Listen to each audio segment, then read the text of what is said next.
இறையேசுவில் பிரியமான சகோதர சகோதரிகளே, அன்பு பக்தர்களே, 2024 ஆண்டினுடைய இந்த மாதத்தினுடைய முதல் புதன்கிழமை உறங்கம் நிலைக்கக்கூடிய புனித சூசையப்பரின் சிறப்பான விதத்திலே நினைவு கூர்ந்து இந்த ஆண்டை நாம் தொடங்கி இருக்கின்றோம்.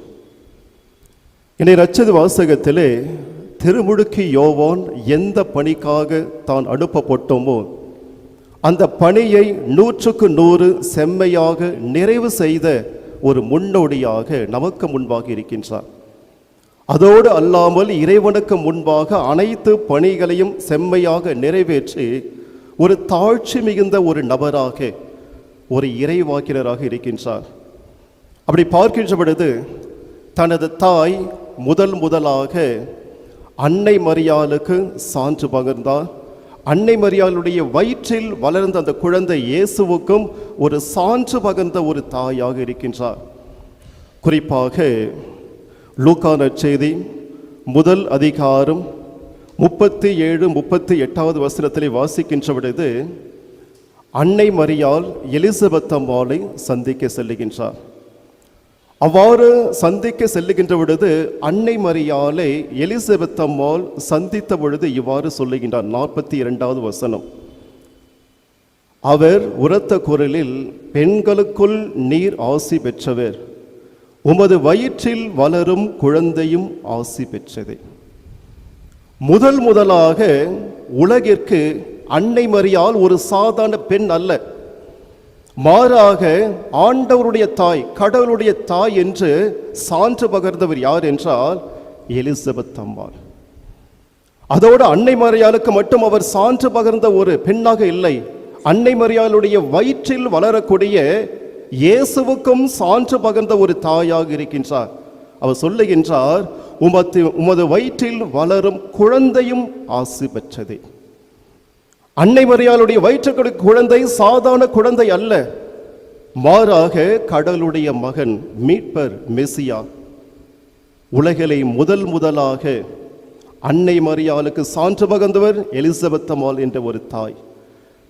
அந்த அன்னை மரியாளுடைய வயிற்றிலே வளரக்கூடிய இறைமகன் இயேசுவுக்கு சான்று பகர்ந்த ஒரு தாய் எலிசபெத் அம்மாள். அடுத்து பார்க்கின்றோம், அந்த தாய் இவ்வாறு மகிழ்ச்சியோடு சொல்லுகின்றார், என் ஆண்டவரின் தாய் என்னிடம் வர நான் யார். எலிசபெத் அம்மாள் தனது தாழ்நிலையை உணர்கின்றார்.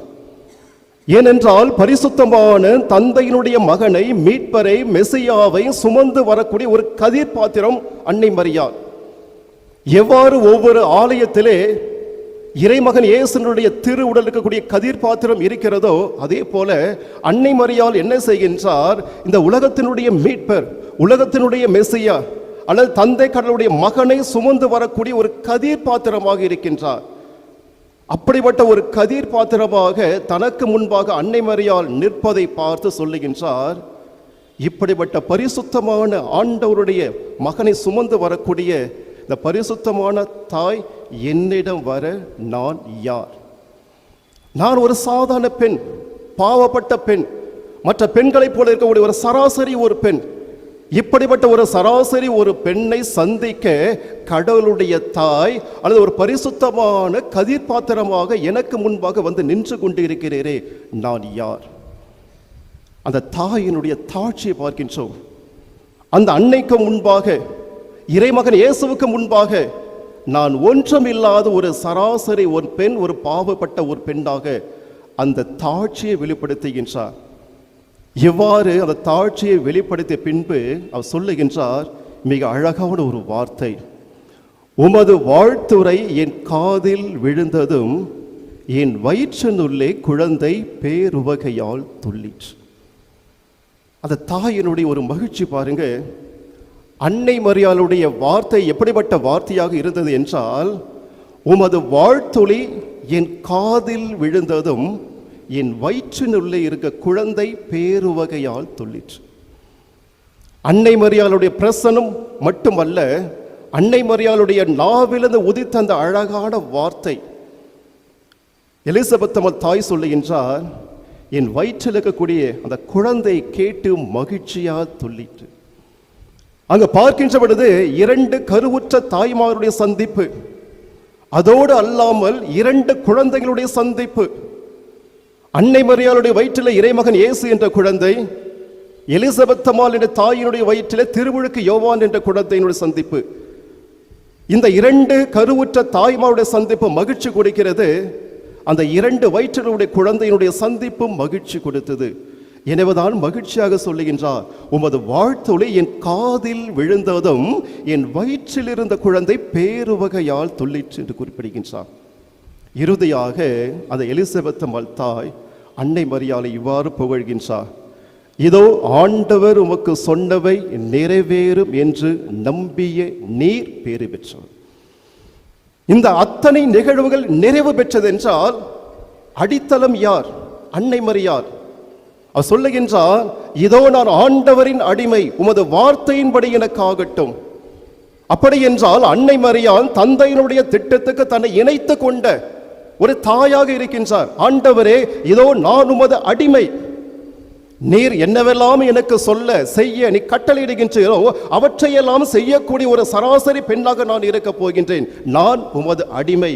ஏனென்றால் அடிமையினுடைய பணி என்னவென்றால், தன் தலைவன் எவற்றையெல்லாம் செய்ய சொல்லுகின்றானோ அவற்றையெல்லாம் செய்யக்கூடிய ஒரு பணியாளன், ஒரு அடிமை.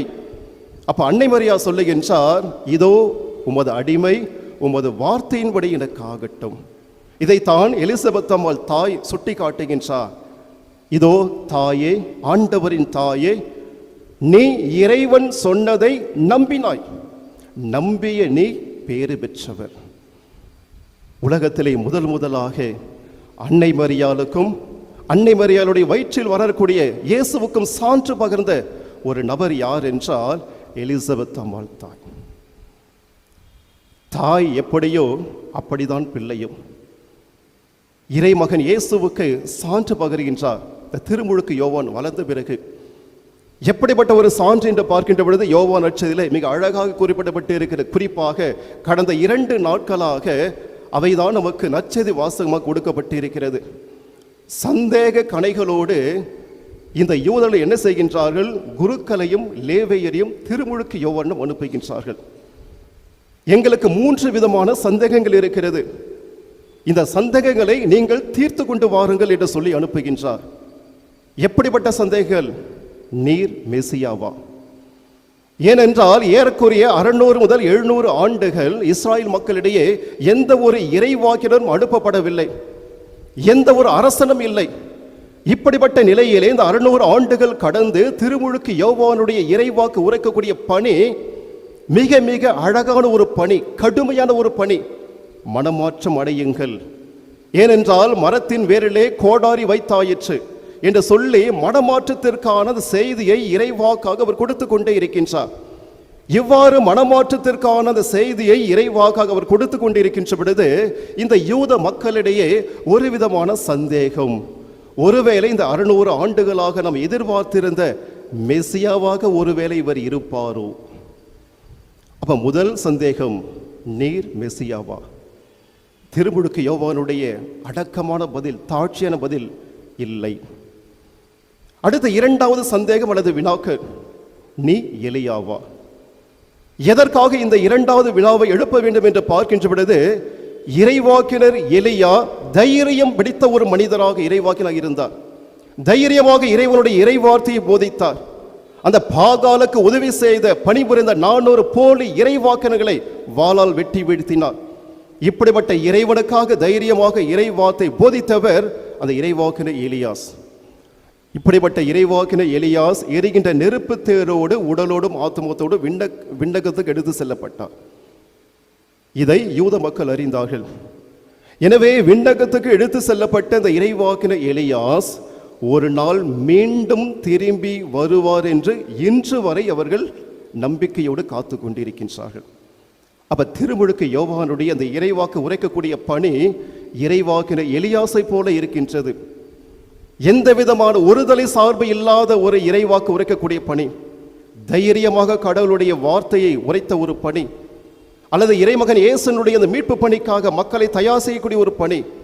எனவே இவற்றையெல்லாம் பார்த்த அவர்கள், ஒருவேளை இறைவாக்கினர் எலியாஸ் மீண்டும் வந்து விட்டாரா என்ற ஒரு சந்தேகம். எனவே அந்த 2வது சந்தேகத்தை கேட்கின்றார்கள், நீர் எலியாவா? அடக்கமான பதில் இல்லை. அடுத்து மூன்றாவது ஒரு பதில், நீர் இறைவாக்கியர்கள் ஒருவரா? ஏனென்றால் இறைவாக்கினருக்கான இறைவாக்கு இருக்கக்கூடிய பணி இறைவனால் கொடுக்கப்பட்டது. எனவே இவர் தைரியமாக இவர் இறைவாக்கு உரைப்பதை பார்த்து அவர்கள் இறைவாக்கினர்களுள் ஒருவரா என்ற மூன்றாவது சந்தேகத்தை எழுப்பிய பொழுது அவருடைய அழகான ஒரு பதில் இல்லை. கேட்கின்றார்கள், நீர் யார்? மெசியா இல்லை, இறைவாக்கினர் எலியா இல்லை, அல்லது இறைவாக்கினர் ஒருவரும் இல்லை. இந்த மூன்றும் இல்லாத பொழுது நீ எதற்காக திருமுழுக்கு கொடுத்து கொண்டிருக்கின்றார்? இந்த அதிகாரம் கொடுத்தது யார் என்று அடுத்த வினாக்களை எழுப்பிய பொழுது அவருடைய அடக்கமான தாட்சியான ஒரு பதில், நான் தண்ணீரால் திருமுழுக்கு கொடுத்து கொண்டிருக்கின்றேன், ஆனால் எனக்கு பின் ஒருவர் வர இருக்கின்றார், அவருடைய மிதியடி வாரை கூட எனக்கு அவிழ்க்க தகுதி இல்லை. எப்படிப்பட்ட ஒரு அழகான ஒரு தாட்சியான பதில்! இந்த தாட்சி எங்கிருந்து வந்தது அவருக்கு? தனது தாய் அன்னை மரியாளுக்கு முன்பாக தாட்சியோடு பதில் கூறுகின்றார், இதோ ஆண்டவரின் தாய், என்னிடம் வர நான் யார்? இந்த பாவப்பட்ட ஒரு சராசரி பெண்ணை நோக்கி கடவுளுடைய தாய் இதோ என்னை நோக்கி வந்திருக்கின்றார். அப்படி என்றால் அன்னை மரியாளுக்கு முன்பாக தனது தாழ்நிலையை ஏற்றுக்கொள்கிறார், தன் தாட்சியை வெளிப்படுத்துகின்றார். தனது தாய் எலிசபெத்தாமாலை போல மகன் திருமுழுக்கு யோவான் என்ன சொல்லுகின்றார்? இதோ எனக்கு பின் ஒருவர் வரவிருக்கின்றார், அவருடைய மிதியடி வாரை அவிழ்க்க எனக்கு தகுதி இல்லை, அதை தொடக்கூட எனக்கு உரிமை இல்லை, அல்லது அந்த மிதியடி வாரை அவிழ்க்க எனக்கு தகுதி இல்லை. அப்படி தாட்சியின் உச்சகட்டம். ஏனென்றால் ஒரு வீட்டில் இருக்கக்கூடிய தலைவனுடைய அந்த மிதியடி வாரை அவிழ்த்து அவருடைய பாதங்களை கழுவக்கூடிய உரிமை, பொறுப்பு, கடமை அந்த வீட்டில் இருக்கக்கூடிய அந்த அடிமைக்கு இருக்கிறது. அப்ப திருமுழுக்கு யோவான் சொல்லுகின்றார், அந்த அடிமைக்கு இருக்கக்கூடிய அந்த உரிமை என்ன உரிமை? தன் தலைவனுடைய அந்த மிதியடி வாரை தொடக்கூடிய உரிமை. இரண்டாவது, அதை அவிழ்க்கக்கூடிய உரிமை. மூன்றாவது, தன் தலைவனுடைய அந்த பாதங்களை தண்ணீர் ஊற்றி கழுவக்கூடிய அந்த உரிமை, பொறுப்பு. ஒரு சாதாரண அடிமைக்கு இருக்கக்கூடிய அந்த உரிமை, தொடக்கூடிய உரிமை எனக்கு இல்லை. நான் ஒரு சாதாரண மனுஷன். அப்படி தாய் எலிசபெத்தாமால் எப்படி அன்னைக்கு முன்பாக அந்த இயேசுவுக்கு முன்பாக தாட்சியோடு இருந்தாலோ அதே தாயினுடைய பண்பு தான் அவருடைய மகன் திருமுழுக்கு யோவானுக்கு இருந்தது. இந்த நற்செய்தி வாசகத்திலே அந்த தாட்சியினுடைய உச்சகட்டம் எப்படி அவர் சான்று பகர்ந்தார் என்று பார்க்கின்ற பொழுது, இறைமகன் இயேசு நின்று கொண்டிருக்கின்றார். அப்பொழுது தன் அருகில் இருக்கக்கூடிய சீடரை பார்த்து சொல்லுகின்றார், இதோ ஆட்டுக்குட்டி, கடவுளின் ஆட்டுக்குட்டி, இவர்தான் பாவங்களை போக்கக்கூடிய ஆட்டுக்குட்டி. பழைய வார்த்தை செம்மறி. உலகத்தினுடைய பாவங்களை எல்லாம் சுமக்கக்கூடிய ஆட்டுக்குட்டி யார்? செம்மறி ஆடு யார்? இந்த இயேசு.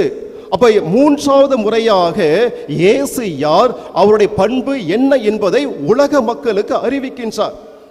அவருடைய தாய் எலிசபெத்தாமால் இதோ ஆண்டவருடைய தாய் என்று சொல்லி அன்னை மரியாளே கடவுளுடைய தாய் என்று உலக மக்களுக்கு அவர் அறிவித்தார், சான்று பகர்ந்தார்.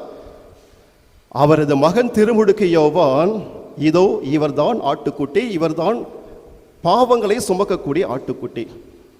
எதற்காக இந்த செம்மறி அல்லது ஆட்டுக்குட்டி என்ற வார்த்தையை பயன்படுத்த வேண்டும் என்று பார்த்தால், லேவியர் புத்தகம் 16ஆம் அதிகாரம் 8-9 வாசிக்கின்ற பொழுது இவ்வாறு சொல்லப்பட்டு இருக்கிறது, இதோ வெள்ளாட்டு கிடாய்கள் இரண்டையும் சந்திப்பு கூடார வாயிலில் ஆண்டவர் திருமுன் நிறுத்த வேண்டும். ஆண்டவருக்கென ஒன்றும் போக்கு ஆடாக விடப்படுவதற்கென ஒன்றுமாக அந்த கிடாய்கள் மேல் சீட்டு இடப்படும். ஆண்டவருக்கென சீட்டு விழுந்த ஆட்டுக்கிடாயை பாவம் போக்கும் பலியாக செலுத்த வேண்டும். போக்கு ஆடாக விடப்படுவதற்கென சீட்டு விழுந்த வெள்ளாட்டு கிடாய் பாவ கழுவாய்க்கென பாலை நிலத்திற்கு அனுப்பப்படுமாறு ஆண்டவர் திருமுன் உயிருடன் நிறுத்தி வைக்கப்படும். அப்ப என்ன செய்வார்கள்? 2 வெள்ளாட்டு கிடாய்களை கொண்டு வருவார்கள். அந்த 2 வெள்ளாட்டு கிடாய் மீது சீட்டு எழுதி போடுவார்கள். ஒன்று ஆண்டவருக்கென ஒரு ஆடு, இரண்டாவது பாவங்களை சுமக்கக்கூடிய ஆடு, அதுதான் போக்கு ஆடு என்று குறிப்பிடுவார்கள். இந்த 2 ஆடுகளின் பேரை சீட்டை குலுக்கி போடுவார்கள். அந்த ஆண்டவருக்கென ஒதுக்கப்பட்ட ஆடாக இருந்தால் அவற்றை வெட்டி இரத்தத்தை தெளிப்பார்கள். இந்த 2வது ஆடு, போக்கு ஆடு, அவற்றை என்ன செய்வாள் என்று பார்க்கின்ற பொழுது அதே லேவியர் புத்தகம் 20ஆம் அதிகாரத்திலே சொல்லப்பட்டு இருக்கிறது.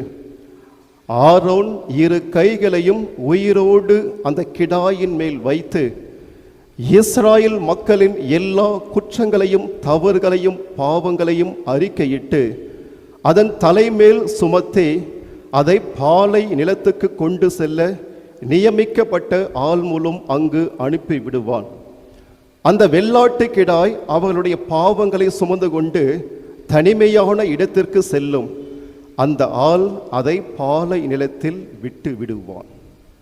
இந்த 2வது ஆடு போக்கு ஆடு. அந்த போக்கு ஆட்டின் மீது குரு ஆரோன் 2 கைகளையும் வைத்து ஜெபிப்பார். ஜெபித்து என்ன செய்வார்? இஸ்ராயேல் மக்கள் அனைவருடைய பாவங்களையும் அந்த ஆட்டின் மீது சுமத்தி விடுவார். அப்பொழுது அந்த போக்கு ஆடு இஸ்ராயேல் மக்களுடைய பாவங்களை எல்லாம் சுமந்த ஒரு ஆடாக இருக்கிறது. அதை என்ன செய்வார்கள்? அதற்கென நியமிக்கப்பட்ட அந்த ஆள் அந்த ஆட்டை ஓட்டிக்கொண்டு பாலியத்தில் கொண்டு போய் தனிமை விட்டு விடுவான். அந்த பாவங்களை சுமந்த அந்த ஆடு அங்குதான் இருக்கும், திரும்ப உள்ள வராது. அப்ப திருமுழுக்கு யோவான் இயேசுவுக்கு சான்று பகர்கின்றார். இவர் ஆட்டுக்குட்டி, செம்மறி, இவர் பாவங்களை போக்கக்கூடியவர், உலகத்தினுடைய அனைத்து பாவங்களை சுமக்கக்கூடிய ஒரு செம்மறி ஆடு இந்த இறைமகன் இயேசு. இவர் சாதாரண மனிதன் அல்ல. உலகத்தினுடைய ஒட்டுமொத்த பாவக்கரைகள் அனைத்தையும் சுமந்து கொண்டு நமக்காக உயிர் கொடுக்க போகின்றவர் ஏற்கனவே முன்னறிவிக்கின்றார் திருமுழுக்கு யோவான்.